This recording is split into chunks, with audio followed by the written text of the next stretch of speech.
आज हम स्टार्ट करेंगे यूनिट नंबर 4 जो कि है हमारी वर्क एनर्जी एंड पावर। और उसमें फर्स्ट टॉपिक रहेगा हमारा वर्क। तो हम पढ़ेंगे वर्क के बारे में। तो चलिए सबसे पहले वर्क को एक एग्जांपल की हेल्प से समझते हैं, फिर हम इसकी डेफिनेशन देखेंगे। तो जैसे मान लो कोई बॉडी है हमारे पास जिसका मास m है। ठीक है, इस तरह से कोई बॉडी है हमारे पास जिसका मास m है। अब इसके ऊपर हम कोई फोर्स लगा रहे हैं, मान लो इसका सेंटर पॉइंट है, इस पे हम एक फोर्स लगा रहे हैं, इस तरह से इस तरफ को इसको खींच के रहे हैं फोर्स। अब अगर इसकी आप डायरेक्शन देखें या इसकी प्रोजेक्टिव डायरेक्शन देखें तो इस तरफ को है, यानी कि राइट साइड को है। अभी फोर्स आपको पता है वेक्टर क्वांटिटी होती है, तो फोर्स है यहाँ पे। अगर हम इसको रिजॉल्व कर दें इसके टू कंपोनेंट्स में, तो वेक्टर रिजॉल्व करना आपको आते हैं। मैंने आपको बताया था कि इस तरह से कोई भी वेक्टर है, यहाँ पे अपने सिंपल ऐसे प्लस का निशान बना देना। ठीक है, फिर जिस क्वाड्रेंट में वो आएगा वो उसके कंपोनेंट होंगे। जैसे ये था ना आपका एफ, तो ये इसमें आ रहा है और एक इसमें आ रहा है, तो ये हो गया आपका एक कंपोनेंट इसका, ये हो गया दूसरा कंपोनेंट। अब आपको पता है जो हॉरिजॉन्टल कंपोनेंट होता था उसको बोलते थे आप एफ कॉस थीटा, और जो वर्टिकल होता है वो होता है एफ साइन थीटा।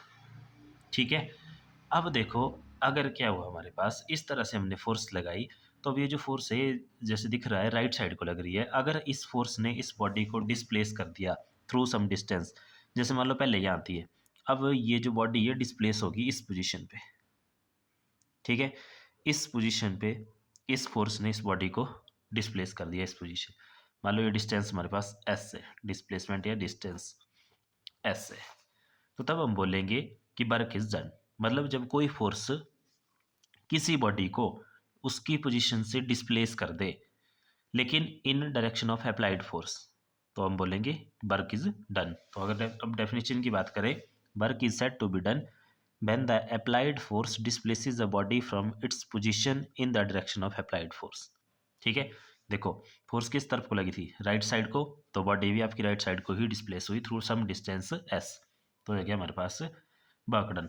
अब देखो कितना वर्क डन हुआ, वर्क डन को डोनेट करते हैं हम W से। तो F W is equal to, ये होता है हमारे पास एफ डॉट एस।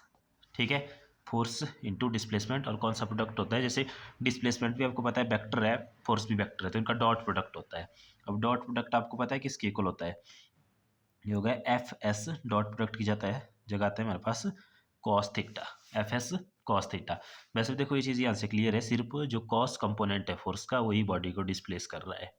तो वर्क डन में आएगा एफ एस कॉस थीटा। तो ये हो गया इसका फॉर्मूला। और देखो हम W के ऊपर एरो क्यों नहीं लगा रहे हैं, क्योंकि एरो लगता है सिर्फ वेक्टर क्वांटिटी के ऊपर, और जो वर्क है आपकी वो स्केलर क्वांटिटी होती है। कैसे, देखो यहाँ से आप लोगों ने जब वेक्टर वाला चैप्टर पढ़ा था तो उसमें हमने एक रिजल्ट पढ़ा था कि dot product of a two vector is always scalar. तो देखो ये दो वेक्टर क्वांटिटी थी, डिस्प्लेसमेंट एंड फोर्स, तो इनका डॉट प्रोडक्ट है वर्क डन। तो वर्क डन क्या है, work done is scalar quantity. और फॉर्मूला हो गया वर्क डन का एफ डॉट एस या एफ एस कॉस थीटा। ठीक है, और अगर इसकी बात करें इसके एस आई यूनिट की, इसकी यूनिट की बात करते हैं, एस आई भी देखते हैं और सी जी एस भी देखते हैं। तो देखो यहाँ से एस आई यूनिट क्या बन जाएंगे वर्क के, फोर्स के क्या होते हैं न्यूटन, डिस्प्लेसमेंट के क्या होते हैं मीटर, न्यूटन मीटर, जिनको हम जानते हैं जूल के नाम से, जूल। तो ऐसा यूनिट होते हैं इसके जूल। और सीजीएस में अगर बात करें तो सीजीएस में फोर्स को हम मेजर करते हैं डाइन में, और डिस्प्लेसमेंट को करते हैं सेंटीमीटर में। तो डाइन सेंटीमीटर, और इसको जानते हैं अर्ग के नाम से। तो ऐसा यूनिट हो गए जूल, और सीजीएस यूनिट हो गए इसके अर्ग। और अगर इनकी आपस में रिलेशन की बात की जाए तो जो 1 जूल होते हैं हमारे पास, 1 जूल होते हैं हमारे पास 10⁻⁷ अर्ग के इक्वल। ठीक है, ये हो गया इसके एसआई यूनिट। और अगर बात करें डायमेंशन फार्मूले की, तो देखो डायमेंशन फार्मूला लिखते हैं वर्क का, डायमेंशनल फार्मूला।